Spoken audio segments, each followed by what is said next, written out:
இளந்தூர் அர் ரஹீமியா அரபிக் கல்லூரி. உங்கள் ஆண் பிள்ளைகள் 7 ஆண்டுகளில் ஆலிம் பட்டத்துடன் பிகாம், பிபிஏ, பிஏ டிகிரிகளும் பெற்று சிறந்த ஆலிமாக வெளிவர இன்றே தொடர்பு கொள்ளுங்கள்.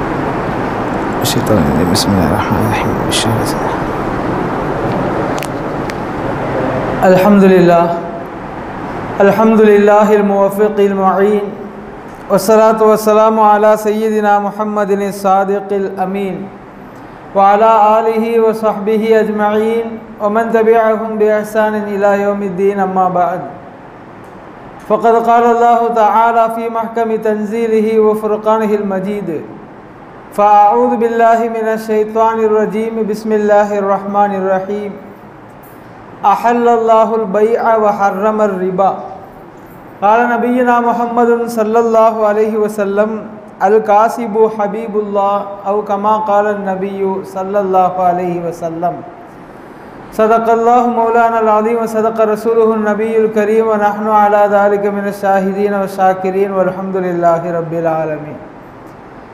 அளவற்ற அருளும் நிகரற்ற அன்பும் இறங்கி துலங்குகிற அல்லாஹ் ஒருவனுக்கே புகழனைத்தும் உண்டாகட்டுமாக. அவனது பெயரை கொண்டே ஆரம்பம் செய்கிறேன். உலகில் உண்டாகும் சர்வ புகழும் அல்லாஹ் ஒருவனையே சேரட்டுமாக. அவனது சாந்தியும் சமாதானமும் கருணையும் ஈடேற்றமும் அகிலத்தின் அற்புடையாய் வந்துதித்த அண்ணலும் பெருமான் ரசூலுல்லாஹி ஸல்லல்லாஹு அலைஹி வஸல்லம் அன்னவர்கள் மீதும், அன்னாரின் வழி நடந்த உத்தம சத்திய சஹாபாக்கள், தாபிஈன்கள், தபஉ தாபிஈன்கள், நாதாக்கள், நல்லவர்கள், அவுலியாக்கள், இமாம்கள், குறிப்பாக சிறப்பான இச்சபையில் ஒன்று சேர்ந்திருக்கக்கூடிய மேலும் வரவிருக்கக்கூடிய நம் அனைவர் மீதும் அனைவர் குடும்பத்தார் மீதும் என்றென்றும் நிறைவாக நிலவட்டுமாக.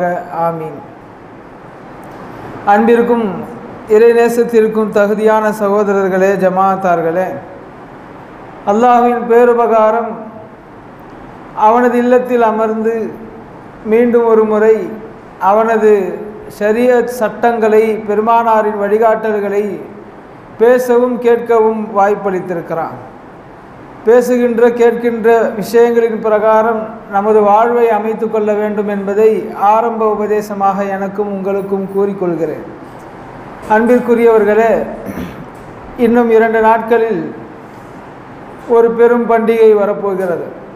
அதனை ஒட்டிய வியாபார மும்முரத்தில் சமுதாயம்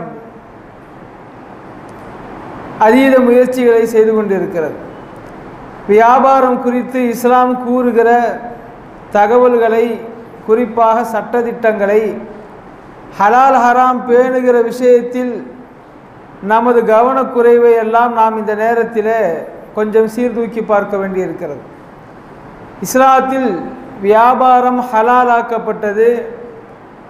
இன்னமும் சொல்வதானால் அது விரும்பத்தக்கது. பெருமானார் ஸல்லல்லாஹு அலைஹி வஸல்லம் அவர்களும் அல்லாஹ்வும் வலியுறுத்திய ஒன்று. திருக்குர்ஆனின் ஒரு வசனத்தில் அஹல்லல்லாஹுல் பைஅ வ ஹர்ரமர் ரிபா, வியாபாரத்தை அல்லாஹ் உங்களுக்கு ஹலாலாக்கி இருக்கிறான், வட்டியை ஹராமாக்கி இருக்கிறான் என்று ஒரு வசனம் பேசுகிறது. வியாபாரத்தை பற்றி பேசுகிற பெரும்பாலான இடங்களில் வட்டியை குறித்தும் ஷரியத் பேசிக்கொண்டே இருக்கிறது, எச்சரித்து கொண்டே இருக்கிறது.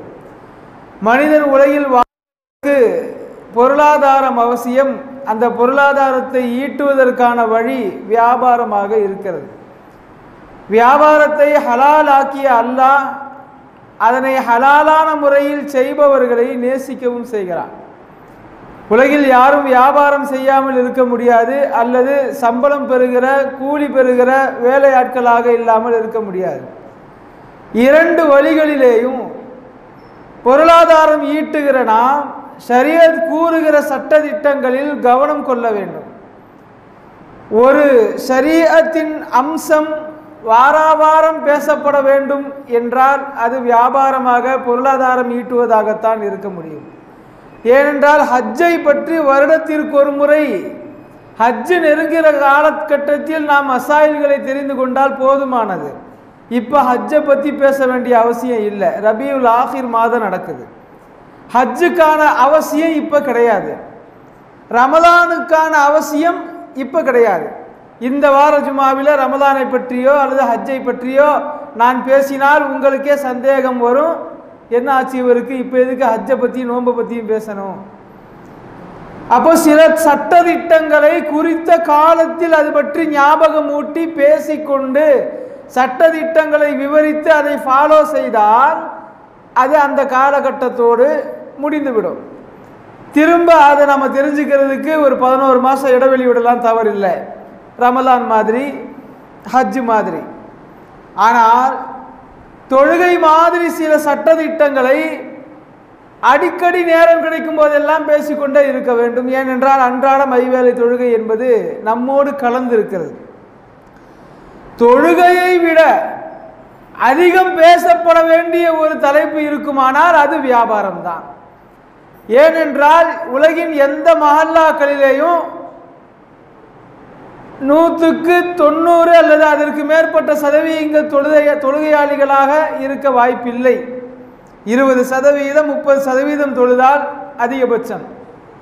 ஆனால் வியாபாரிகளாக இருப்பவர்கள் என்று கணக்கெடுக்கும் போது 100க்கு கிட்டத்தட்ட 100%, 100%மே வியாபாரிகளாக சம்பளம் பெறுகிற வேலையாட்களாகத்தான் இருக்கிறோம். எனவே தொழுகையை விட வியாபாரம் குறித்த மசாயில்களை, வியாபாரத்தில் நேர்மையாக இருக்க வேண்டியது குறித்து ஷரியத்து காட்டுகிற வழிகாட்டுதல்களை, ஹராமான பொருள் கலந்துவிடக் கூடாது, கலந்துவிட்டால் எவ்வளவு பெரிய விளைவை ஏற்படுத்தும் என்கிற ஷரியத் சொல்லுகிற எச்சரிக்கைகளை குறித்தெல்லாம் நாம் அடிக்கடி பேச வேண்டிய தேவை இருக்கிறது. அதுவும் இந்த காலகட்டத்தில் வகை வகையான மோசடிகள், பொய்கள், தந்திரங்கள் மிகைத்துவிட்ட இந்த காலகட்டத்தில் நாம் வியாபாரத்தின் நேர்மை குறித்து தொடர்ச்சியாக பேச வேண்டியது இருக்கிறது. ஆரம்பமாக அல்லாஹ் வியாபாரத்தை மனிதனுக்கு ஹலாலாக்கி கொடுத்து அதை பிரியப்படவும் செய்கிறான். மனிதன் தன் கரங்களால் உழைத்து சம்பாதிக்கிற போது அல்லாஹ் அதை கண்டு மகிழ்ச்சி அடைகிறான். தன் குடும்ப தேவைகளை நிவர்த்தி செய்வதற்காக மனிதன் வியர்வையோடு அவன் வேலை செய்கிற காட்சியை பார்த்து அல்லாஹ் இன்பம் உறுகிறான். குடும்பத்திற்காக, தன் தேவைகளுக்காக பொருளாதாரம் ஈட்டும் மனிதனை பார்த்து படைத்தவன் மகிழ்ச்சி உறுகிறான். பெருமானார் ஸல்லல்லாஹு அலைஹி வஸல்லம் சொன்னார்கள், அல் காசிபு ஹபீபுல்லா, சம்பாதிப்பவர், ஹலாலான முறையில் சம்பாதிப்பவர் அல்லாஹ்வின் நேசர் என்றார்கள் பெருமானார் ஸல்லல்லாஹு அலைஹி வஸல்லம்.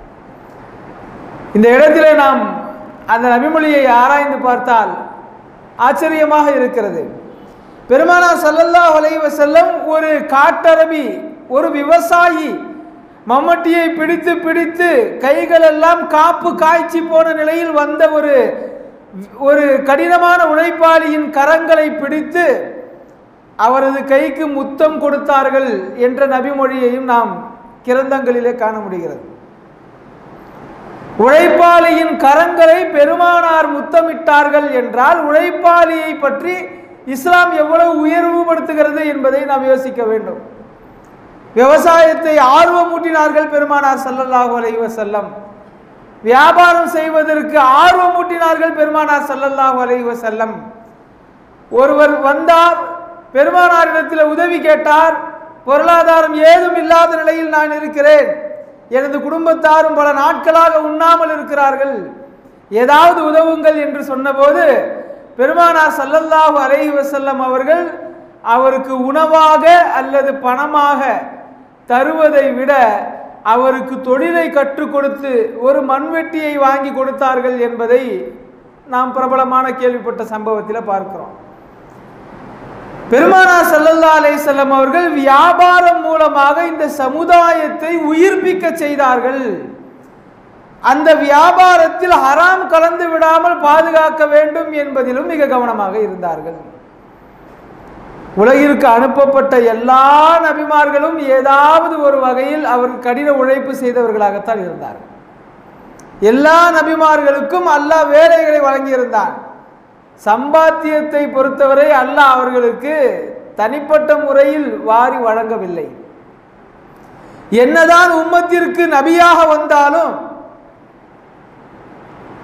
இந்த சமுதாயத்திற்கான பணியிலே தன் வாழ்வை அர்ப்பணித்தாலும் பல நபிமார்களுக்கு உயிர் வாழ்வதே கேள்விக்குறி என்கிற அளவிற்கு எதிரிகளால் அச்சம் இருந்தாலும் பொருளாதார விஷயத்தில் அல்லாஹ் அவர்களை சம்பாதிக்கத்தான் வைத்தான். எல்லா நபிமார்களும் ஏதாவது ஒரு வேலை செய்தார்கள் என்பதை நாம் விரிவாக பல முறை பேசியிருக்கிறோம். ஆடு மேய்ப்பதில் தொடங்கி இரும்பு பட்டறை வைத்திருந்த வரை பல நபிமார்கள் பல வகையான வேலைகளை செய்து அவர்கள் சம்பாதித்தார்கள் என்பதை வரலாற்றில் பார்க்கிறோம். சஹாபாக்களும் அப்படித்தான். மார்க்கத்திற்காக தங்களை அர்ப்பணித்திருந்த அதே நேரத்தில் தங்களுடைய வியாபாரங்களிலும் அவர்கள் கவனமாக இருந்தார்கள். ஹஜ்ரத் உமர் இப்னு ஹத்தாப் ரலியல்லாஹு அன்ஹு இன்னொரு சஹாபியிட்ட சொல்லுவாங்க, பெருமானார் ஸல்லல்லாஹு அலைஹி வஸல்லம் அவர்கள் பகல் நேரங்களில் ஏதாவது உபதேசம் செய்தால் நான் வியாபாரத்திற்கு செல்லுகிற போது அது எனக்கு தவறி விடுகிறது, கிடைக்காமல் போகிறது. அதே நேரத்தில் வியாபாரத்தை முழுமையா விட்டுட்டு பெருமானார் இடத்திலேயே உட்காரவும் முடியாது. அப்ப இன்னொரு சஹாபியோடு அவர் பங்கு போட்டு கொண்டார். ஒரு நாள் நான் வியாபாரத்திற்கு சென்றால் அந்த நாள் நீ அமர்ந்து பெருமானார் பேசுகிறவற்றையெல்லாம் கேட்டு சாயந்தரம் நான் திரும்ப வந்ததும் எனக்கு என்னென்ன தகவல்கள் பேசினார்கள் என்பதை நீ சொல்லணும்.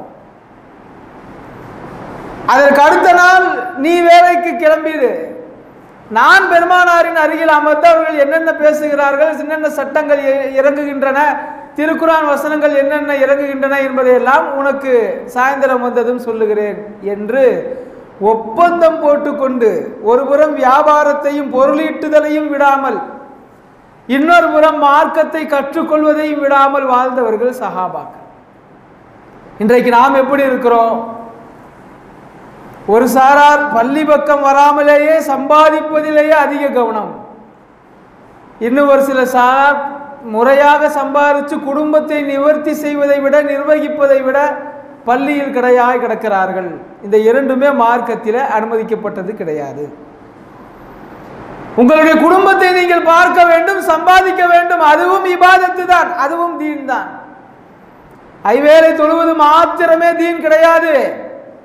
பெருமானார் ஸல்லல்லாஹு அலைஹி வஸல்லம் அவர்கள் சொன்னார்கள், இன்னலி ஸௌஜிக அலைக ஹக்கா, உன்னுடைய மனைவிக்கு உன்னிடம் உரிமைகள் இருக்கின்றது, அதை நீ நிறைவேற்ற வேண்டும். எப்போது சொன்னார்கள்? ஒரு சஹாபி தொடர்ச்சியாக நோன்பு வைத்துக் கொண்டே இருந்தார். நோன்பு வைப்பதிலே பேரார்வம் அவருக்கு. நோன்பு வைத்துக் கொண்டே இருந்த சஹாபியை பார்த்து சொன்னார்கள், நீ அல்லாஹ்விற்காக இதை செய்கிறாய் என்றாலும் உன்னுடைய மனைவிக்கு உன்னுடைய பிள்ளைகளுக்கு நீ செய்ய வேண்டிய உரிமைகள், நிறைவேற்ற வேண்டிய கடமைகள் இருக்கின்றன, அவற்றை நிறைவேற்றுவதிலேயும் கவனம் செலுத்து.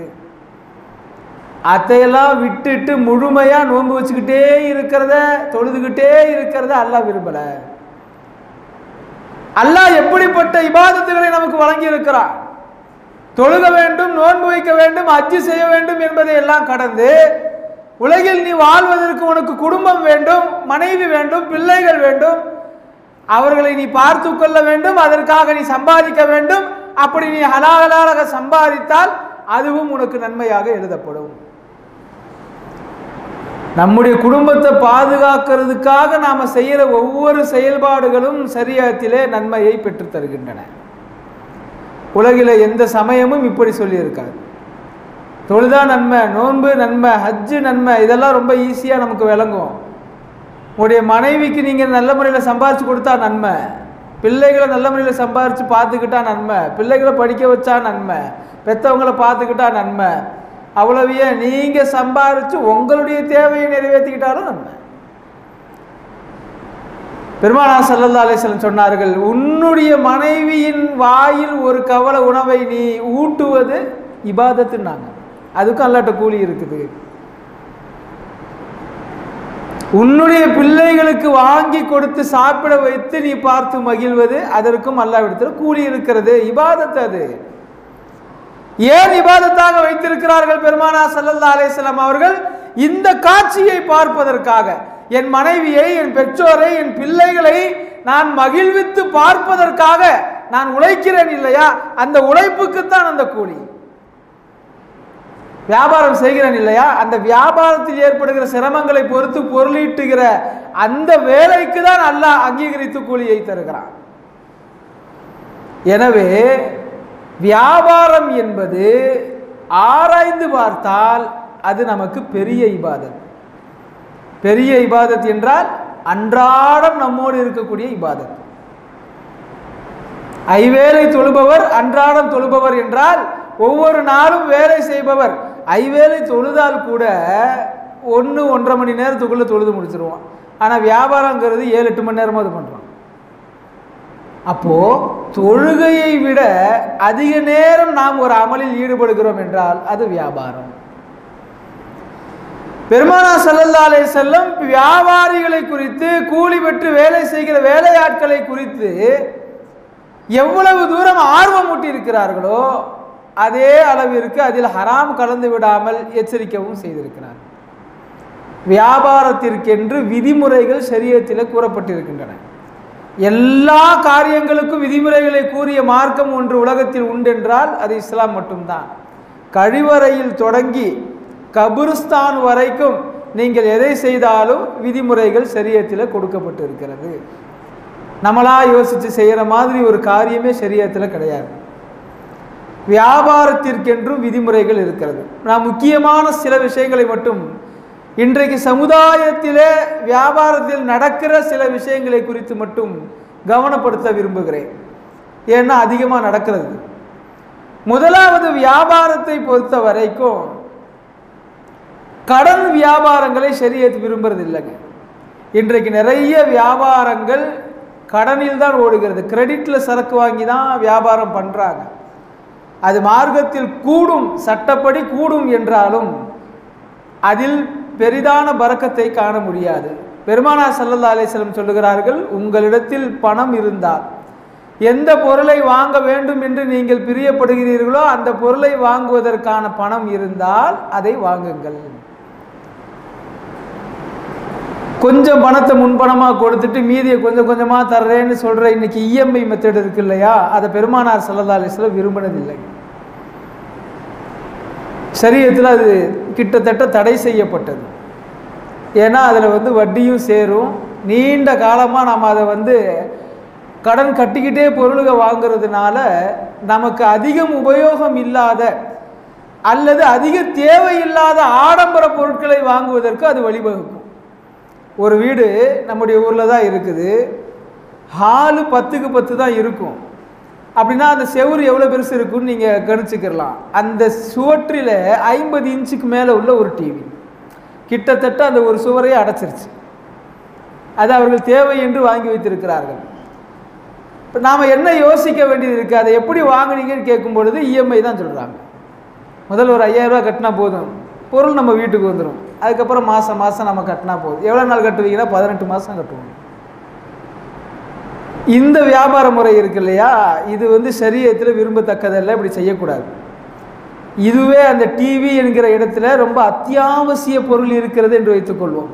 ஒரு வாகனம், வண்டி இல்லாமல் இன்றைக்கி என்னால் வேலை செய்ய முடியாது, கடைகளுக்கு போக வர முடியாது, வண்டியுடைய தேவை இருக்குதுங்கிற பட்சத்தில் அந்த மாதிரி இக்கட்டான நேரங்களில் மட்டும்தான் அது மாதிரி இஎம்ஐ அனுமதி.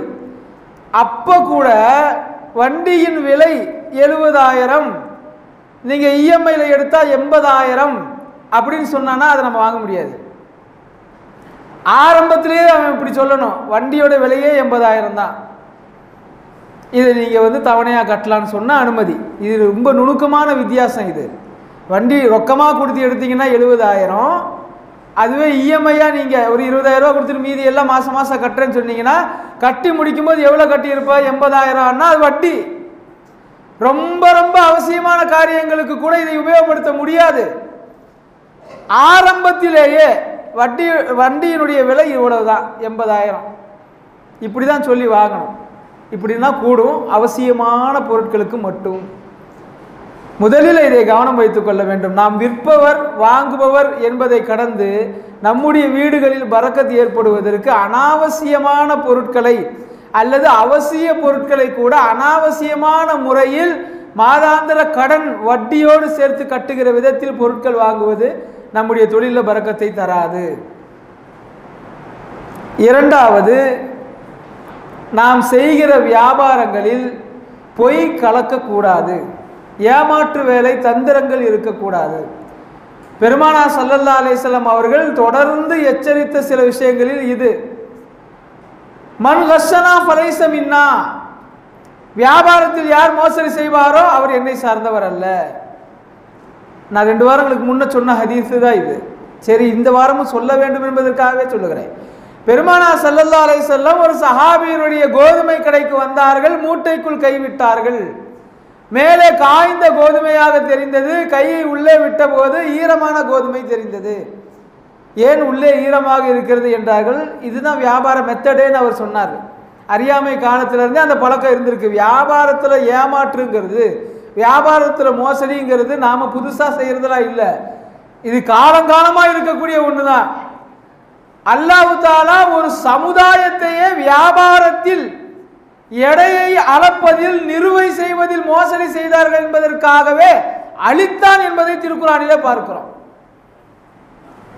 விபச்சாரம் அதிகமானதுனால ஒரு நபியுடைய கூட்டத்தார அழிச்சான்.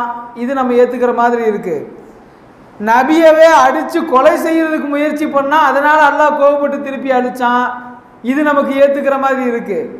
ஒரு பெரும் கூட்டத்தாரையே அடிமையாக்கி வச்சுக்கிட்டு நான் தான் கடவுள்னு ஃபிரௌன் சொல்லி அடிமைப்படுத்தி வச்சிருந்தா அதனால அந்த நபியுடைய உம்மத்தை ஃபிரௌனுடைய கூட்டத்தை அல்லாஹ் அழிச்சான். இதெல்லாம் தகுந்த காரணமா இருக்குது. ஆனா ஒரு நபி அவருடைய உம்மத்து அழிக்கப்பட்டது. அவர்கள் செய்த குற்றம் என்னன்னா எடை அளக்கும் போது ஏமாத்துவாங்க. வியாபாரத்தில் நம்ம ரேஷன் கடைகள்ல மாதிரி அவன் மிஷின்ல போட்டா 1 கிலோ இருக்கும், வாங்கிட்டு வந்து அப்படியே நம்ம மளிகை கடை மிஷின்ல போட்டோம்னா 800 850 அவ்வளவுதான் இருக்கும். எடை மோசடி என்பது அல்லது காசு பணங்களில் ஏமாற்று வேலை என்பது ஷரியத்திலே மிக மிக வன்மையாக கண்டிக்கப்பட்டு இருக்கிறது. ஒரு நபியுடைய உம்மத்தாரே அதனால் அழிக்கப்பட்டிருக்கிறார்கள். எனவே நாம ரொம்ப கவனமா இருக்க வேண்டிய இடம் இதுதான். நம்முடைய வியாபாரத்துல நேர்மை பரிபூர்ணமா இருக்கணும். பொய் இருக்கவே கூடாது. மோசடி ஏமாற்று வேலை இருக்கவே கூடாது. 3வது, நமது கடைக்கு வருகிறவர்கள் வாடிக்கையாளர்கள் மனநிறைவோடு செல்லணும் அப்படிங்கிற நியத்து நமக்கு வேணுமா? நாம செய்யறது வியாபாரம். ஆனா இந்த வியாபாரம் என்பது வாடிக்கையாளருடைய மன திருப்தியோடு நடக்க வேண்டும். வாடிக்கையாளரின் மன பொருத்தம் என்பது அல்லாஹ்வின் மன பொருத்தத்தை பெற்றுத்தரும்.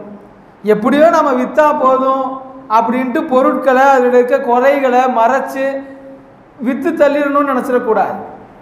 இமாம் அபூ ஹனீஃபா ரஹ்மத்துல்லாஹி அலைஹி அவர்கள் விலை உயர்ந்த அங்கி ஒன்று வைத்திருந்தார்கள். அதை அவர்கள் விற்க நினைத்த போது தன்னுடைய பணியாளர்கிட்ட கூப்பிட்டு சொன்னாங்க, இந்த அங்கியில ஒரு சின்ன குறை இருக்குது, இந்த குறையை சொல்லிட்டு நீ இதை சந்தையில் வித்துட்டு வா, எவ்வளோ வருதோ வரட்டும்னாங்க. அது மிக விலை உயர்ந்த வெளிநாட்டு அங்கி. அதை விற்க போனவர் நினைச்சாரு, இவ்வளோ விலை உயர்ந்த அங்கியா இருக்குது, சின்ன குறை தான் இதில் இருக்கு, இதை போய் சொல்லணுமா, இது பார்த்தா டக்குன்னு தெரியாத குறையா இருக்குதே. அபூ ஹனீஃபா ரஹ்மத்துல்லாஹி அலைஹி விவரம் பத்தலை அப்படின்னு இவர் என்ன பண்ணார், சொல்லாமே வித்துட்டு வந்துட்டார். இப்போ நம்மள சில நேர்மையான வியாபாரிகள் இருந்தால் நம்ம சொல்லுவோம்ல, பிழைக்க தெரியாத மனுஷனா இருக்கான், அந்த மாதிரி என்ன பண்ணாரு, வித்துட்டு வந்துட்டார். வந்தவங்கள்ட்ட அபூ ஹனீஃபா ரஹ்மத்துல்லாஹி அலைஹி கேட்டாங்க, அந்த குறையை சொல்லி விற்றீங்களா? இல்லை, அதுக்கான அவசியம் இல்லை, சும்மா ரொம்ப சின்ன குறை தானே. தப்பு பண்ணிட்டீங்க, நான் தான் சொல்லி தானே அனுப்புனேன், உங்களைய குறையை சொல்லி தான் விற்கணும்னு சொல்லி தானே அனுப்புனேன் அப்படின்ட்டு அதை விற்று கொண்டு வந்த அமௌண்ட் இருந்துச்சா, அந்த அமௌண்ட்டை எல்லாத்தையுமே சதக்கா பண்ணிட்டாங்க. எதுவுமே வேணாம் எனக்கு போ. வியாபாரத்தில் ஒரு சிறு துளி அளவு கூட வருமானத்தில் ஹராம் கலந்து விடக்கூடாது என்பதில் மிக கவனமாக இருந்தவர்கள் சஹாபாக்களும் இறைநேசர்களும். நம்முடைய வியாபாரத்தில் இன்னைக்கு பரக்கத்து இருக்குதா? நீங்கள் அமர்ந்து யோசித்து பாருங்கள். மாதம் எவ்வளவு சம்பாதிக்கிறோம், எவ்வளவு செலவு பண்ணுறோம், எவ்வளவு கையில் இருப்பாக வருது, வர்ற இருப்புக்கு ஏற்ற மாதிரி நம்முடைய முன்னேற்றம் இருக்குதா, செல்வ செழிப்பு இருக்குதா, பரக்கத்து இருக்குதா அப்படின்னு நீங்கள் யோசித்து பார்த்தீங்கன்னா பரக்கத்து குறையிறதுக்கான காரணங்களில் முக்கியமான இடங்கள்ல இருக்கிறது நம்முடைய வியாபாரத்தில் பொய் அல்லது ஏமாற்று வேலை தந்திரங்கள் ஏதாவது செய்வோம், ஒன்று, அல்லது இரண்டாவது வட்டி ஏதாவது ஒரு வகையில் கலந்து தான் இருக்கும். நம்ம போடுற முதலீடுனாலேயோ அல்லது நம்ம சம்பாதிக்கிற லாபத்தினாலேயோ ஹராமானவை கலக்கிற போது பரக்கத்து இருக்காது. பரக்கத் என்பது அல்லாஹ் கொடுக்கிற பொருளாதாரம் எவ்வளவு குறைவாக இருந்தாலும் அதில் நிரப்பமான வேலைகளை செய்கிற அளவிற்கு. ஒரு 500 ரூபாய் ஒரு நோட்டு, இன்னொரு பக்கம் 500 ரூபாய் 10 ரூபா நோட்டு. இது பார்க்கறதுக்கு பெரிய கட்டு மாதிரி தெரியும், மாச சம்பளம் மாதிரி தெரியும். 500 ரூபா நோட்டுங்கிறது ஒரே ஒரு நோட்டு. இதில் எப்படி நம்ம பார்க்குறோம்? இது ரெண்டுமே மதிப்பில் ஒன்று தானே. இதுவும் 500 ரூபா தான், அதுவும் 500 ரூபா தான். ஆனால் பார்க்கறதுக்கு ரொம்ப பிரம்மாண்டமாக தெரியுது இல்லையா? நாம் செய்கிற வியாபாரங்கள்னால நமக்கு வர்ற வருமானம் எல்லாமே இந்த 10 ரூபா நோட்டு 500 ரூபா மாதிரி தான் தெரியும். இதில் தான் நமக்கு லாபம், இதுதான் கரெக்டு நம்ம நினைக்கிறோம். ஆனால் நேர்மையாக பொய் சொல்லாமல் ஏமாற்றாமல் அல்லாஹ் ரசூல் கூறியபடி வியாபாரம் செய்தால் அல்லாஹ் ரசூல் கொடுக்குற வருமானங்கிறது அந்த 500 ரூபா ஒரு நோட்டு மாதிரி தான் தெரியும். பார்க்க உங்களுக்கு அப்படி தெரியும், என்னடா இது ஒத்த நோட்டு தான் வருதுன்னு. ஆனால் அதுவும் 500 ரூபா தான். பெருமானார் ஸல்லல்லாஹு அலைஹி வஸல்லம் அவர்கள் நமக்கு வாழ்வியல் ரீதியாக உணர்த்திய பரக்கத்துனா என்னண்டா, நாம் என்ன நினைக்கிறோம் பரக்கத்துனா 30,000 50,000, அடுத்த வருஷத்தில் 60,000, அதுக்கு அடுத்த வருஷத்தில் 1 லட்சம், இப்படியெல்லாம் டர்ன் ஓவர் அதிகமாகவும் நம்ம எதிர்பார்க்குறோம். உண்மையில் பரக்கத்துனா என்னன்னா உங்களுடைய வருமானம் அதிகரிப்பதல்ல, உங்களுடைய செலவுகள் குறையும். திடீரென்று ஆஸ்பத்திரி செலவுகளோ, விலை உயர்ந்த பொருட்கள் காணாமல் போவதோ, அல்லது விலை உயர்ந்த பொருட்கள் உடைந்து போவதோ, நம்ம எதிர்பார்க்காத நேரத்தில் சில நேரத்தில் செலவு வரும் பாருங்க, அந்த செலவுகள் தான் உங்களுடைய பரக்கத்தை தூக்கி கொண்டு போகுதுன்னு அர்த்தம். நம்மளே சில நேரத்தில் நினைப்போம், ஜோப்பில் ஒரு 10,000 ரூபா இருந்துச்சுன்னா அடுத்தடுத்து செலவு வரும். நம்ம வண்டிக்கு கூட தெரியும் நம்ம பாக்கெட்டில் எப்போ காசு இருக்குதுன்னு, கரெக்டாக அது செலவு வைக்கும்.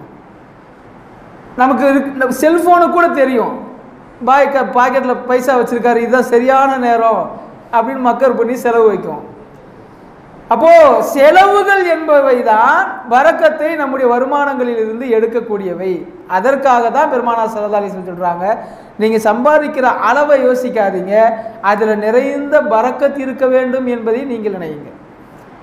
அதை நம்முடைய சமுதாயம் அதிகமாக புரியறதே இல்லை. நம்முடைய கண்களுக்கு பெரிதாக தெரிகிற காசு பணங்களில் தான் நாம் கவனம் செலுத்துகிறோம், அல்லாஹ்வின் பரக்கத்தில் கவனம் செலுத்துவதே இல்லை. அபூ ஹுரைரா ரலியல்லாஹு அன்ஹு பெருமானார் ஸல்லல்லாஹு அலைஹி வஸல்லம் வந்து காலம் பூரா நான் உங்கள்கிட்ட மார்க்கத்தை படிக்கிறதுக்காகவே அர்ப்பணிச்சிட்டேன், எனக்கு சமயங்களில் பசி எடுக்கிற போது 2 நாளைக்கு ஒருக்கா தான் அவங்க சாப்பிடுவாங்களே, அப்படி பசி எடுக்கிற போது எனக்கு உணவு கிடைக்காத போது யார் இடத்துலையும் கேட்க நான் கூச்சப்படுறேன் அப்படின்னப்போ பெருமானார் ஸல்லல்லாஹு அலைஹி வஸல்லம் அவர் வச்சிருந்த ஒரு ஜோல்னா பை மாதிரி இருந்த ஒரு பையை வாங்கினாங்க. வாங்கி தங்களுடைய பாக்கெட்டில் கையை விட்டு எதுவுமே இல்லை, வெறும் கை தான், ஆனால் எடுத்து எதையோ ஒன்று அந்த பையில் போடுற மாதிரி 3 தடவை செய்கை பண்ணாங்க. 3 தடவை செய்கை பண்ணிவிட்டு அதை மூடிட்டு, இதை உங்களுடைய தோல் பையில் மாட்டிக்கங்க, எப்போல்லாம் உங்களுக்கு பசி எடுக்குமோ அப்போல்லாம் நீங்கள் சாப்பிடுங்க, ஆனால் என்ன இருக்குது எவ்வளோ இருக்குது என்னன்னு நீங்கள் பார்க்கக்கூடாது. பேரிச்சம்பழம் போட்டதாகவும் ஒரு ஹதீஸில் வருது.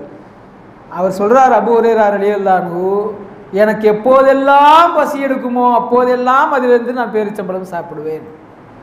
இன்னொன்று என்ன தெரியுமா, யாரெல்லாம் பக்கத்தில் அமர்ந்திருக்கிறார்களோ அவர்களுக்கும் நான் கொடுப்பேன். 1 நாள் அல்ல, 2 நாள் அல்ல, 1 மாதம் 2 மாதம் அல்ல. பெருமானார் ஸல்லல்லாஹு அலைஹி வஸல்லம் அவர்கள் வஃபாத்தாகி அடுத்து அபூபக்கர் ரலியல்லாஹு அன்ஹு அவர்கள் 2.5 வருஷம் ஆட்சி செய்து வஃபாத்தாகி, பிறகு உமர் ரலியல்லாஹு அன்ஹு 12 வருஷங்கள் ஆட்சி செய்து வஃபாத்தாகி, அதற்கு பிறகு உஸ்மான் ரலியல்லாஹு அன்ஹு ஆட்சி செய்து 12 வருடங்களுக்கு வஃபாத்தாகி, எவ்வளோ ஆச்சு? பெருமானாரின் மௌத்திற்கு பிறகு மாத்திரமே 26.5 வருடங்கள். எப்போது உஸ்மான் ரலியல்லாஹு அன்ஹு ஷஹீதாக்கப்பட்டார்களோ இந்த உம்மத்தே இருந்தார்கள். உஸ்மான் ரலியல்லாஹு அன்ஹு அவர்கள் ஷஹீதாக்கப்பட்டதால் எனக்கு மட்டும் 2 கவலைகள் இருந்தன. ஒன்று, உஸ்மான் ரலியல்லாஹு அன்ஹு ஷஹீதாக்கப்பட்டார்கள், 2வது என்னுடைய ஜோல்னா பை அப்போ தான் காணா போச்சு. கிட்டத்தட்ட 27 ஆண்டு காலம் எனக்கு பேரிச்சம்பளம் கொடுத்து கொண்டு இருந்த ஒரு பையன் நான் இழந்தா எனக்கு எவ்வளோ பெரிய சோகம் இருக்கும். இப்போ தான் யோசிக்கணும், நாம பரக்கத்துனா என்னன்னா அதிகமாக நமக்கு கிடைக்கிறது கிடையாது, அது அல்லாஹ் நம்முடைய பொருளாதாரத்தில் கொடுக்கறது. சரி, அந்த பரக்கத்தை எப்படி நாம் பெற முடியும்? நாம் எவ்வளவு தூய்மையாக நேர்மையாக பொய் சொல்லாமல் நேர்மையாக வியாபாரம் பண்ணுறோமோ அந்த அளவிற்கு நம்முடைய பொருளாதாரங்களில் அல்லாஹ் பரக்கத்தை தருவான். நீங்கள் எவ்வளோ பேரை உதாரணமாக பார்க்க முடியும். நாம் லட்சங்களில் சம்பாதிக்கிற பல பேர் இன்னைக்கு ஒரே நிலைமையில் இருக்கிறாங்க, அல்லது ஒரு சொந்த வீடு வாங்குறாங்க. ஆயிரங்களில் சம்பளம் வாங்குகிற, வேலை பார்க்கிற, வருமானம் பார்க்கிற எத்தனையோ பேர் 2-3 வீடு வாங்கினவங்கெல்லாம் இருக்கிறாங்க. இது சமுதாய நிதர்சனம். என்ன காரணம்னா அல்லாஹ் உங்களுக்கு பரக்கத் கொடுப்பான். பரக்கத் கொடுப்பான்னா என்ன அர்த்தம்னா பெரிய செலவுகள்லேருந்து உங்களை காப்பாற்றிக்கிட்டே இருப்பான். பெரிய செலவுகள், திடீர் செலவுகள், அந்த மாதிரி செலவுகளிலிருந்து அல்லாஹ் நம்மளை காப்பாற்றினாலே நம்ம பெரிய அளவிற்கு பொருளாதாரத்தில் முன்னேறிவிட முடியும். அப்படி ஒரு சிறந்த வியாபாரத்தை ஷரியத் நமக்கு கற்றுத்திருக்கிறது. இந்த 4 விஷயங்களை நாம் கவனத்தில் கொண்டால் நமது வியாபாரம் சிறக்கும், பொருளாதாரம் சிறக்கும், குடும்ப வாழ்வு நிம்மதியாகும், தன்னிறைவான பொருளாதாரம் கிடைக்கும், நம்முடைய பிள்ளைகளை நல்ல முறையில் படிக்க வைக்க முடியும். இது எல்லாத்துக்கும் மேலே மற்ற சமயத்தை பின்பற்றுகிற சகோதரர்களோடு ஒரு நல்லிணக்கமும் நமக்கு ஏற்படும்.